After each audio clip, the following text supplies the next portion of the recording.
ये कहानी एक ऐसे दर्द को बयान करती है जिसे प्यार में धोखा और सिर्फ धोखा ही मिला, रिश्तों के नाम पर सब बेवफा ही मिला।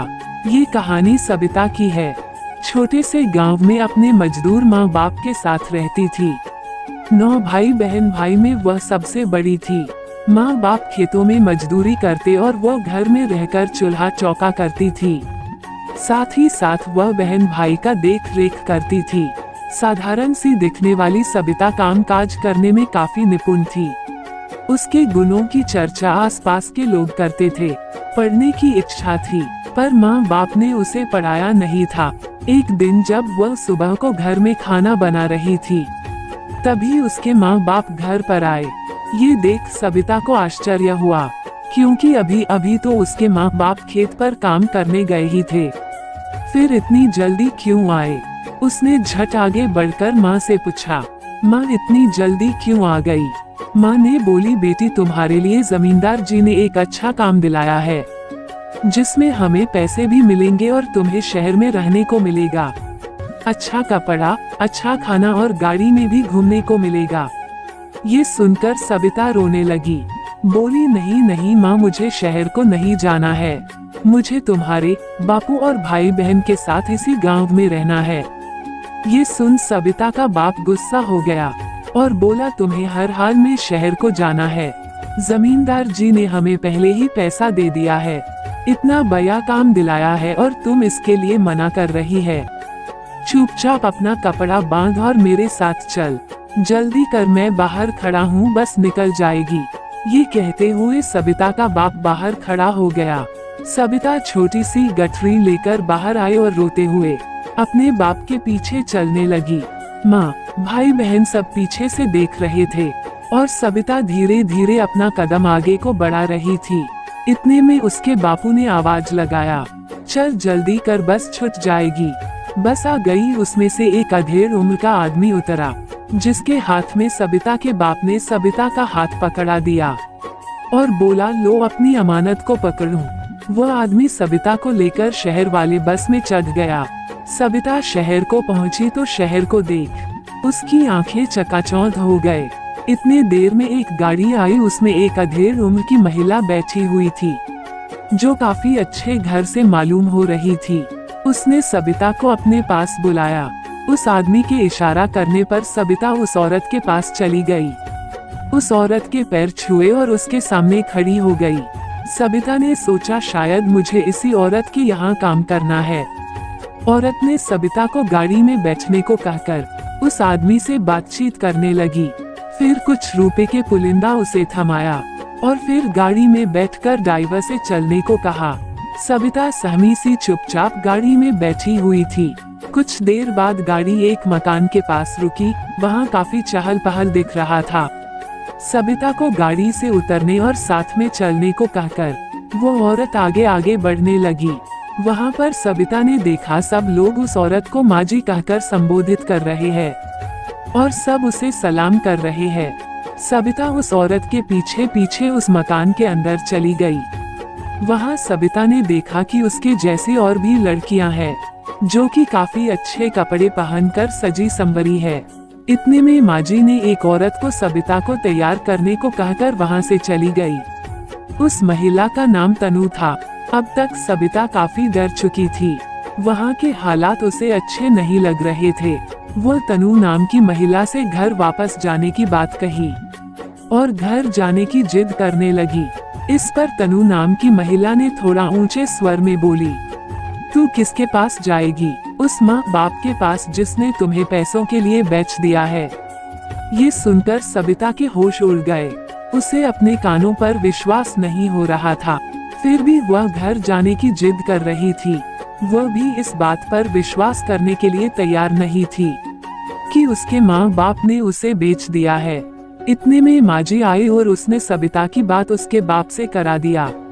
उसके बाद सबिता कहती है कि मैंने जो अपने बापू के मुंह से सुना, ईश्वर न करे किसी बेटी को अपने बाप के मुंह से ऐसा सुनना पड़े। अब सबिता को एहसास हो गया था कि वह फंस गई है, परंतु कितनी बड़ी दलदल में वह फंसने जा रही थी, उसका एहसास नहीं था। उसे तो वेश्या और वेश्यालय का मतलब भी नहीं पता था। आज एक मासूम सी लड़की इस दलदल में फंसने जा रही थी। बार बार अपनी आजादी और रहम की भीख मांग रही थी। मुझे जाने दो, ये रट लगा रही थी। उसको कहाँ पता था वहाँ पर रहने वाले की आत्मा पहले ही मर चुकी है। जिंदा है तो यहाँ पर तो सिर्फ पैसा। फिर भी वो रोए जा रही थी और बाहर जाने की जिद मचा रही थी। इतने में उस तनु नाम की महिला उसे जोर से तमाचा मारते हुए कहा, अब ज्यादा नाटक न कर और चुपचाप इस कपड़े को पहन ले। सबिता के पास अब दूसरा कोई विकल्प नहीं था। वो कपड़े पहनकर तैयार हो गई। वो अभी 14 साल की हुई थी और शुरू हो गया जिंदगी का दूसरा सफर, जिसमें उसके लिए आंसू के अलावा कुछ भी नहीं था। लेकिन सबिता आज भी कहती है, जो दर्द उसके माँ बाप ने दिया है, उस दर्द को वह कभी भुला ना पाई, क्योंकि वह दर्द कितने और दर्द को जन्म देने वाला था। उस दिन के बाद उसके जीवन में कभी खुशी ने दस्तक नहीं दिया। हर दिन तैयार होना और मर्दों के बीच परोसे जाना उसकी जिंदगी की कहानी बन गई।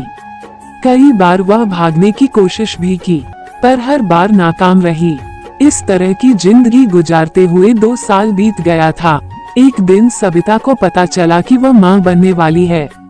पता नहीं क्यों वह एक नए रिश्ते में बंधना चाहती थी, जिसे मां कहते हैं। वो नहीं जानती थी कि इस बच्चे का पिता कौन है। फिर भी वह इस बच्चे को लाना चाहती थी।